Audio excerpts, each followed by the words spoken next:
Hi friends, இன்னைக்கு Sri Lankan style லெவரியை எப்படி செய்கிறதுன்னு பார்க்கலாமா? லெவரியை செய்கிறதுக்கு ஃபர்ஸ்ட் நம்ம ஒரு ஸ்டஃபிங் ரெடி பண்ண போகிறோம். அதுக்கு ஒரு உருட்டு வெள்ளத்தில் அரை வெல்லம் மட்டும் இப்போ தட்டி எடுத்துக்கிறேன். இந்த ஸ்டஃபிங்க்கு தேங்காய் ரொம்ப முக்கியம். நான் ஒரு பெரிய தேங்காய் துருவி சேர்த்துருக்கேன். தேங்காவை நல்லா வதக்கிடுங்க. வதக்கிட்டு எடுத்து வச்சுக்க வெள்ளத்தையும் சேர்த்து நல்லா கிளறிடுங்க. ஆக்சுவலாக என்னோட அம்மா இதில் பச்சை பெரியும் அவிச்சு சேர்ப்பாங்கன்னு சொல்லியிருக்காங்க. பட் நான் இன்னைக்கு சேர்க்கல. அப்புறம் 4-5 ஏலக்காவை தட்டியும் சேர்த்துக்கலாம், இல்லை இந்த மாதிரி பவுடர் பண்ணியும் சேர்த்துக்கலாம். வெல்லம் தேங்காய் எல்லாமே நல்லா மிக்ஸ் ஆகிற வரைக்கும் கலந்து விட்டுருங்க. அப்புறம் ஸ்டவ் ஆஃப் பண்ணி தண்ணியை எடுத்து வச்சுருங்க. அப்புறம் ஒரு பேனில் தண்ணி வச்சுருங்க, நல்லா கொதிக்கட்டும். நான் இன்னைக்கு 4 கப் போல் அரிசி மாவு எடுத்திருக்கேன்.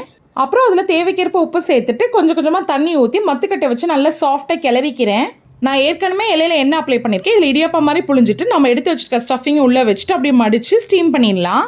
ஒரு 10 நிமிஷம் அப்படியே வேக விட்டுருங்க. இலை இல்லை அப்படின்னா நீங்கள் இடியாப்பா தட்டில் கூட இந்த மாதிரி செஞ்சுக்கலாம்.